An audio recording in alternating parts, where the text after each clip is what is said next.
মানুষ যদি দুটা গালি দেয় চুপ করে থাকে, ও তার আমল নামা নিয়ে আল্লাহর সামনে দাঁড়াবে, আর কিয়ামতের মাঠে বহু নেকি ফ্রি ফ্রি পাওয়া যাবে।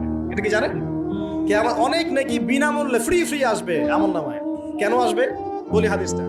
নবী সাল্লাল্লাহু আলাইহি ওয়াসাল্লাম বলেছেন, তোমরা কি জানো সবচেয়ে বড় মিসকিনকে, দরিদ্র মানুষকে, মিসকিনকে? সাহাবীরা বলছেন, আমরা তো মনে করি যার সম্পদ কম সেই মিসকিন। নবীজি বলছেন, না, প্রকৃত মিসকিন সে ব্যক্তি নয়। প্রকৃত মিসকিন সে ব্যক্তি যে কিয়ামতের মাঠে উঠবে উহুদ পাহাড়ের সমান নেকি নিয়ে উঠবে। উহুদ পাহাড় দেখেছেন তো? বিশাল পাহাড়। উহুদ পাহাড়ের সমান নেকি নিয়ে উঠবে। নামাজের নেকি, যাকাতের নেকি, হজের নেকি, ওমরার নেকি, বিভিন্ন নেকি। কিন্তু দেখবে সামনে বহু মানুষ দাঁড়িয়ে আছে। কেন দাঁড়িয়ে আছে? কারো কাছ থেকে টাকা নিয়েছে, টাকা শোধ করে নাই, কাউকে গালি দিয়েছে, কাউকে অন্যায়ভাবে অপবাদ দিয়েছে, কাউকে আঘাত করেছে, কারো উপর জুলুম করেছে ইত্যাদি। বিভিন্ন রকম মানুষের সাথে জড়িত পাপ ছিল।